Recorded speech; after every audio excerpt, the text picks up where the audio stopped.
وہ بھٹو کو زندہ کیوں نہیں مانتے، وہ بلاول زرداری کو اپنا لیڈر کیوں نہیں مانتے، انہوں نے ووٹ کیوں نہیں دیا تھا، اور انہوں نے پاکستان تحریک انصاف کو کیوں ووٹ دیا تھا، یا ماضی میں وہ ایم کیو ایم کو کیوں ووٹ دیتے آئے۔ اس بغض اور عناد کی وجہ سے انہوں نے کراچی کے جو لوگ ہیں ان کو حق نہیں دیا، اور اندرون سندھ سے اٹھا کر بھرتی کر رہے ہیں، اور وہ پھر اندرون سندھ کے جو لوگ ہیں وہ پھر اپنے سائیں سرکار اور زرداری سرکار کے ساتھ اتنے وفادار ہیں کہ وہ کسی حد تک بھی جا سکتے ہیں اور وہ کچھ بھی کر سکتے ہیں۔ تو یہ ہے ان کا اصل چہرہ۔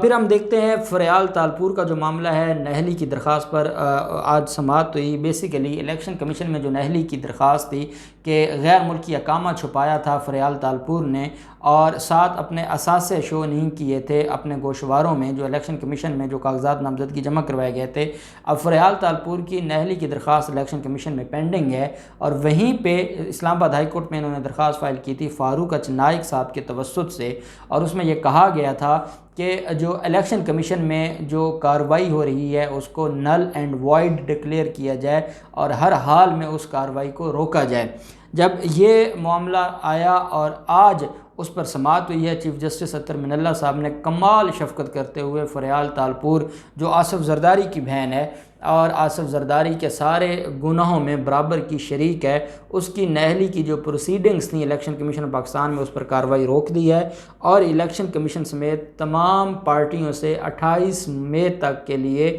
جواب طلب کر لیا ہے۔ اب 28 مئی کو جواب ہوگا، پھر اس کے بعد یہ جو پٹیشن ہے یہ فائنلی ڈیسائیڈ ہوگی، اور اس کے بعد جو نہلی کی کارروائی ہے وہ آگے چلے گی۔ تب تک کے لیے الیکشن کمیشن میں نہلی کی کارروائی روک دی گئی ہے۔ پھر ہم دیکھتے ہیں سلیم مانڈوی والا کا جو معاملہ ہے، ڈپٹی چیئرمین ہے، ان کے خلاف کڈنی ہل ریفرنس فائل ہوا تھا، اور ان کے 31,000 شیئرز منجمد کیے گئے تھے،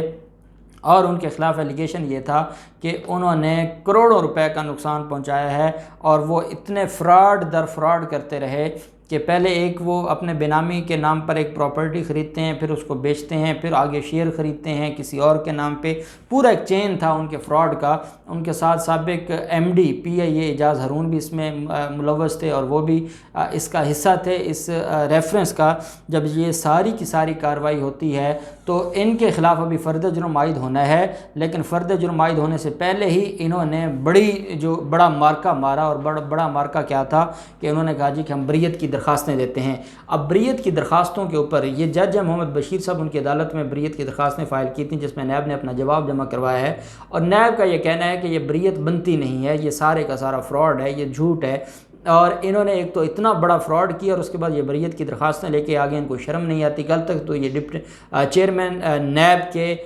جو وارنٹ گرفتاری جاری کرتے تھے، اور آج یہ بریت کے لیے بھیک مانگنے آ گئے ہیں، تو ان کو ان کی درخواست مسترد کی جائے۔ بڑا دبنگ جواب دیا ہے، اور ساتھ جو درخواستیں تھیں کہ ان کو حاضری سے استثناء دی جائے مکمل،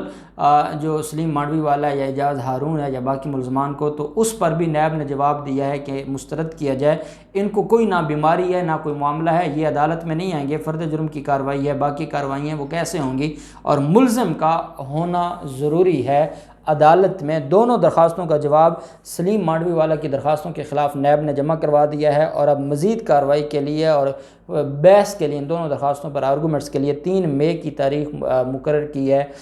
جج محمد بشیر نے، اور جج محمد بشیر اس سارے کے سارے معاملے کو خود دیکھ رہے ہیں، اور بڑے اچھے طریقے سے کیس کو آگے لے کر چاہ رہے ہیں۔ اسلام آباد میں 2 ہی ججز ہیں،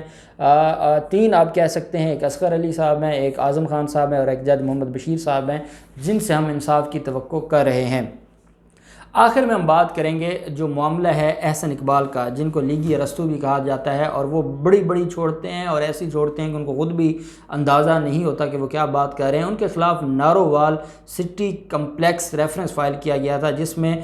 جو کروڑوں روپے کا پروجیکٹ تھا اس پر اربوں روپے لگا دیے گئے، اور اس کے باوجود وہ جہاں تھا وہیں کھڑا ہے۔ آج بھی آپ نارووال جائیں تو آپ کو وہ ایک ڈھانچہ نظر آتا ہے، وہاں کوئی کام نہیں ہوا، اور اربوں روپے حکومتی خزانے کو نقصان پہنچایا، اور اس نے اپنی جو اتھارٹی اس کو مس یوز کرتے ہوئے وفاق کا پیسہ یہ صوبے میں لے کر آیا، اور اپنے علاقے میں جہاں اس نے الیکشن لڑنا تھا اور جہاں اس نے آگے دوبارہ منتخب ہونا تھا وہاں پر کروڑوں روپے جھونک دیے ریاست کے، لیکن اس کے باوجود وہاں پر بھی کوئی کام نہ ہوا، اور ریاست کا پیسہ بھی ہڑپ ہو گیا۔ اس کے خلاف یہ ریفرنس فائل ہوا تھا، اور اس ریفرنس میں فرد جرم عائد ہو چکی ہے، اور ملزم کے خلاف گواہان عدالت میں پیش ہو رہے ہیں، اور اتنے میں خبر یہ تھی کہ ملزم بیرون ملک بھاگنا چاہتا ہے اور یہ بھی پیارا ہونا چاہتا ہے، لنڈن کو پیارا ہونا چاہتا ہے، اور یہ اسحاق ڈار 2 بننا چاہتا ہے۔ اور اس وجہ سے نیب نے آج خط لکھا ہے وزارت داخلہ کو، اور اس خط میں یہ کہا ہے کہ احسن اقبال کے خلاف ریفرنس پینڈنگ ہے اور اب بھی اس ریفرنس میں کارروائی چل رہی ہے، اور ہمیں یہ خطرہ ہے کہ ملزم ملک سے فرار ہو جائے گا، ملک سے بھاگ جائے گا، اور اس کے بھگانے کے حوالے سے تیاریاں مکمل ہو چکی ہیں۔ اس لیے ملزم کا نام ECL میں ڈالا جائے اور اس کو ملک سے بھاگنے نہ دیا جائے۔ اب یہ جو نیب کا یہ پلی لینا کہ ملزم فرار ہونے کی کوشش کر رہا ہے یا بھاگنے کی کوشش کر رہا ہے، اس کے حوالے سے ذرائع 2-3 دن سے گردش کاری ہیں خبریں کہ احسن اقبال فرار ہونے کی کوشش کر رہے ہیں یا یہ لنڈن جا رہے ہیں یا ان کی تیاری مکمل ہو چکی ہے، لیکن میں سمجھتا ہوں کہ نیب نے ان ٹائم بڑا فیصلہ کر کے اس کے لیے رکاوٹ پیدا کر دی ہے۔ اب وزارت داخلہ ان کا نام جو پروسیس ہے اس کو مکمل کرتے ہوئے ECL میں ڈال کے اس کے لیے اس کے راستے بند کر دے گا کہ وہ بغیر پرمیشن آف دی کورٹ وہ باہر نہیں جائیں گے، یا پرمیشن آف دی گورنمنٹ وہ باہر نہیں جا سکتے۔ آپ دیکھتے ہیں ان سارے معاملات میں کیا ڈیولپمنٹ ہوتی ہے، جو بھی ڈیولپمنٹ ہوگی آپ کے ساتھ شیئر کرتے رہیں گے۔ اللہ پاک پاکستان کا حامی و ناصر ہو۔ بہت شکریہ۔ اللہ حافظ۔ پاکستان زندہ باد۔